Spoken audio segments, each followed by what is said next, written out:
Welcome to all the Dhamma practitioners. This Friday, we learn about a disciple of the Buddha who had samadhi, meditative concentration.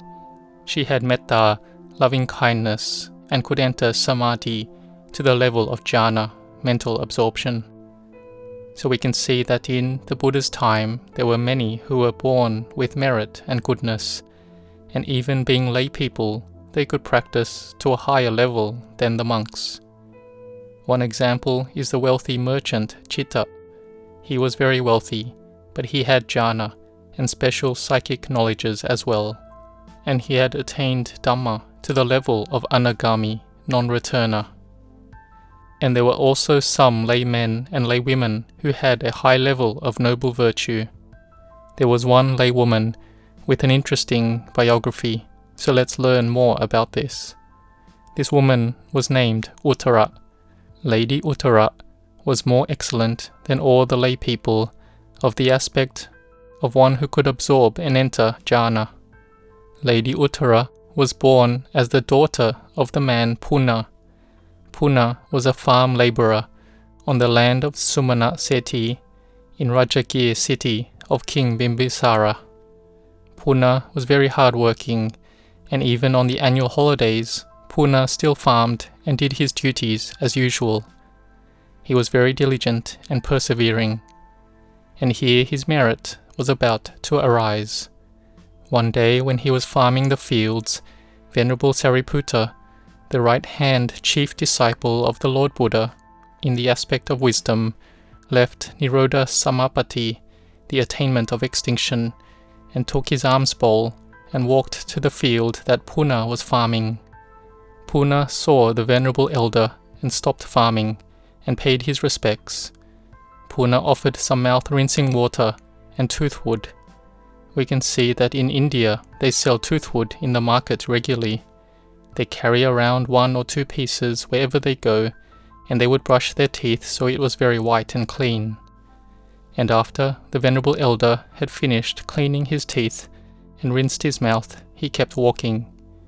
Puna had nothing else to offer, as his wife hadn't brought his food yet. But Puna had a heart of merit and goodness, and had intelligence too.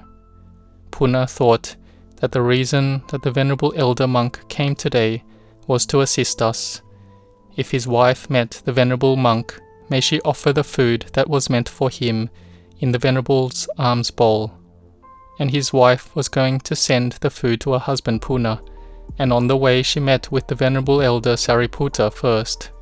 She thought that on other days she met the venerable monks, but she had no things or food to offer. But today she was complete with 2 things, so she should offer food because she had the food and had met the venerable monk as well. It was her merit, and her faith arose. But she thought about her husband who was farming. But never mind, as she would go back home and make more food to give to him. When she had offered the food to the venerable elder, she quickly went back home to make the food for her husband.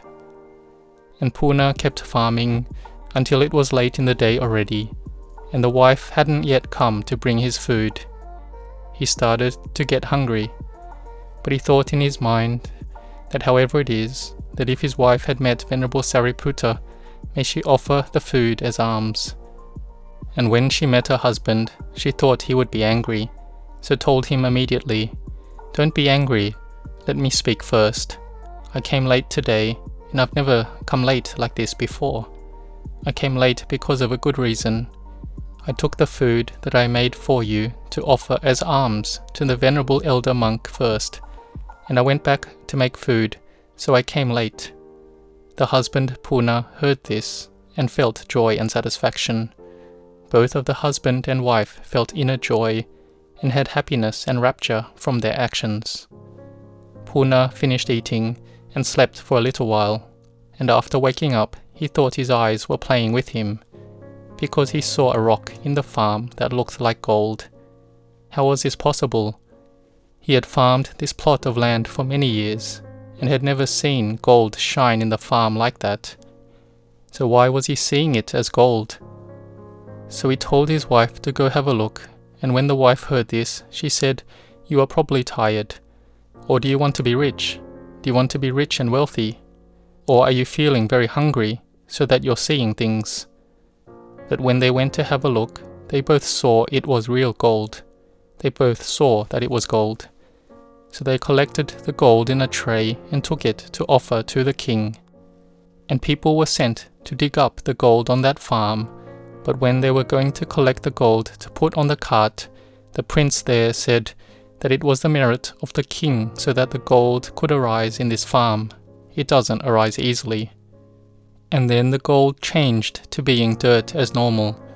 And the king said to go dig it up again, but to say that it was the merit of Puna.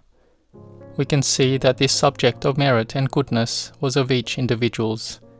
Here this was the merit and goodness of Puna, but to say it was the merit of the king, then the gold went back to dirt as normal. But the king was smart, who told them to say it was the merit of Puna.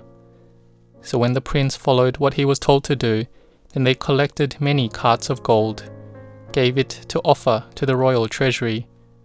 The king asked whether anyone had this much wealth. When they examined it, no one had, and so he gave Puna the royal position of a Dana Seti. Dana means treasure, a wealthy man with treasure. So Puna celebrated the blessing of his new position of Seti and invited the Buddha and his disciples at his house for a meal for 7 days. And the Lord Buddha gave his Anumodana and taught of Dana, Sila, Bhavana, and various aspects of goodness, to see the body as not me, not self, and of the 4 noble truths. Puna, the wife, and the daughter attained the fruit of Sotapanna, stream entry. This shows that they had made a lot of merit already. And the fruit of Sotapanna has great merit, it's immense merit. And how was this merit? He had merit to 256 portions. One portion of that 256 was equivalent to the wealth of a great king. So this was his great merit. And then Rajagaha Seti, who we know lived in the city of Rajagir as well. He knew that Puna, the Dana Seti, was a Sotapanna as well, and had a beautiful daughter, and so he asked for his daughter, Lady Uttara, to come to be the wife of his son. Puna did the wedding ceremony, and in respect to Rajagaha Seti, it did not lack anything, and he was satisfied. So after being married, Lady Uttara stayed in the household of the husband. Here, Lady Uttara was a Sotapanna, and had faith. So when it entered the rainy season retreat, she wanted to keep the 8 precepts for that time. She said to the husband that before I got married, I would keep the Uposatha Sila, the 8 precepts, 8 days in 1 month. So may you give your permission. But here the husband wanted to know what this was all about. She had married him, and she would have to do her duties well. It wasn't that she could go keep the 8 precepts like that. So the husband did not allow it. And she sent the news back to her father and mother that being sent here to get married was like being sent to prison. And so may the father help her by sending 15,000 kahapanas of money to her. And receiving the money and having wisdom as well, she went to find Lady Sirima. Lady Sirima was a beautiful courtesan in the city. She was a very beautiful in Rajagaha city, and many wanted her to stay with them romantically overnight. But it wasn't easy for her to come to stay. Why? Because her fee was very high. It was difficult for people to be able to hire her.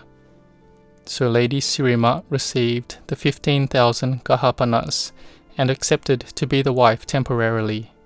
And her husband was satisfied, and he gave his permission to undertake the Uposatha. On the last day of keeping the Uposatha, at the time Lady Uttara was preparing food, her husband of Lady Sirima stood and watched her and thought that Lady Uttara was a very stupid woman. She was wealthy and married the son of a wealthy man, but she had to work like this. She liked to work with dirty things. She had lots of wealth, but was not satisfied with that wealth. He was acting like this and mocking Lady Uttara a lot. Here Lady Uttara saw Lady Sirima walking towards her from afar, and Lady Uttara spread metta, loving kindness, to her first, thinking that this woman has done a lot of goodness towards me. I was supported by her so that I could make dana food offerings and listen to Dhamma each day. The benefit she had received from Lady Sirima was incomparable. But Lady Sirima wasn't like that. Lady Sirima was very angry at Lady Uttara that she was going to take the position of wife back from her. But Lady Uttara didn't get angry back. Here Lady Sirima was angry, so what did she do? She took boiling oil from a ladle and poured it over Lady Uttara. And Lady Uttara was entering jhana and spread a mind of metta. And from the power of metta jhana, the boiling oil was not hot but cool. And the attendants around got angry at Lady Sirima and went to hit and beat her. But Lady Uttara stopped them and told the attendants to take Lady Sirima to bathe and treat her with medical ointments. Lady Sirima was very impressed and touched, so she bowed to Lady Uttara's feet and asked for forgiveness from her and to be absolved of her fault. May she also forgive her fault to the Buddha and the Sangha. And the Buddha was eating at Lady Uttara's house that morning, and Lady Sirima told the Buddha about her bad actions to Lady Uttara, and she wanted to ask forgiveness from the Buddha for her actions. And the Buddha asked Lady Uttara to explain the situation so others could know what happened.